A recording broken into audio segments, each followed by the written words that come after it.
విశాఖలో బస్సు ప్రమాదం short circuit వల్లనే జరిగిందని మంత్రి రామ్ ప్రసాద్ రెడ్డి వెల్లడించారు. 10 ఏళ్లుగా సర్వీస్ లో ఉందని, లక్షల కిలోమీటర్లు తిరిగిందని చెప్పారు. ఈ ఘటనలో ఎవరికి ఎటువంటి ప్రమాదం జరగలేదన్నారు. దాన్ని లాస్ట్ 1 year 1.5 year హిస్టరీ చూస్తాము. ఆ హిస్టరీ రికార్డ్స్ కూడా మీకు కావాలంటే బహిర్గతం చేస్తాం. ఆ బస్సు మీద ఏ విధమైన పొరపాట్లు ముందు ఇప్పుడు ఏదైతే ఎలక్ట్రికల్ వల్ల షార్ట్ సర్క్యూట్ వల్ల ప్రమాదం జరిగిందంటాము, అట్లా ముందు ఎప్పుడన్నా మా నోటీసులకు కానీ అక్కడ పనిచేస్తున్న వాళ్ళ నోటీసులో లేదు. ఒక లాస్ట్ 18-19 తారీఖున చిన్న ఒక టైర్ ఒక సీట్ అడ్జస్ట్మెంట్ ఒకటి, అలాగే వైపర్ అడ్జస్ట్మెంట్ గురించి దాంట్లో నోట్ చేశారు తప్పగా ఈ ఎలక్ట్రికల్ డ్యామేజ్ గురించి ఎక్కడ చెప్పలేదు. అదైతే ప్యూర్లీ షార్ట్ సర్క్యూట్ వల్ల బస్సు డ్యామేజ్ జరిగింది. ఈ బస్సు కూడా 10 years ఓల్డ్ అండి.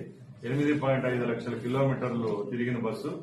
మా దాంట్లో 15 లక్షల వరకు తిరిగే బస్సులు కూడా ఆపరేట్ చేసే సిస్టమ్ ఉంటుంది. ఆ తర్వాత స్క్రాప్ పోయేదానికి ఉంది. కాబట్టి ఇది కేవలం షార్ట్ సర్క్యూట్ ప్రమాదం వల్ల జరిగింది. ఆ దేవుని దయ వల్ల ఎక్కడ ఏ విధమైన హ్యూమన్ డ్యామేజ్ జరగలేదు.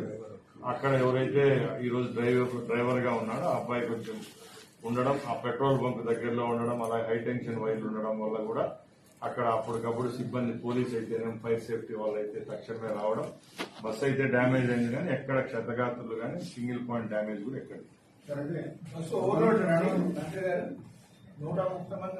సార్ యాక్చువల్ గా ఇది వచ్చి Ashok Leyland wide body bus అండి. అంటే మామూలుగా పల్లె వెలుగు చిన్న బస్సు కాదు, ఇది వైడ్ బాడీ బస్సు. ఇది విజయనగరం పోయే బస్సు అండి. బస్సులో అయితే ఓవర్లోడ్ అంటే మీకు అందరికీ తెలుసు కదండి, ఇది స్కూల్ టైమింగ్, మార్నింగ్ టైమింగ్స్ కాబట్టి అంతా స్కూల్ పిల్లలు ఉండడం వల్ల ఓవర్లోడ్ కూడా ఉంది.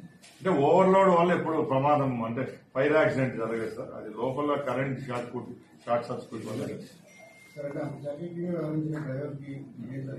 తప్పకుండా సార్, ఎవరైతే ఈరోజు డ్రైవర్ గా ఉన్నాడో ఆ అబ్బాయితో మాట్లాడడం జరిగింది. అక్కడ ఎవరైతే ట్రాఫిక్ కానిస్టేబుల్ అతను ఒక ఆటో అతను ఎవరో ఇగ్నిషన్ స్పార్క్ వచ్చినప్పుడు చెప్పాడు. ఆ అబ్బాయి గురించి కూడా ఎత్తుతున్నాం. అక్కడ సీసీ కెమెరాలు అంతా ఉన్నాయి. ఏ విధంగా వాళ్ళకి ఏం గవర్నమెంట్ తరఫున పెట్టారు ఆధార్ కార్డు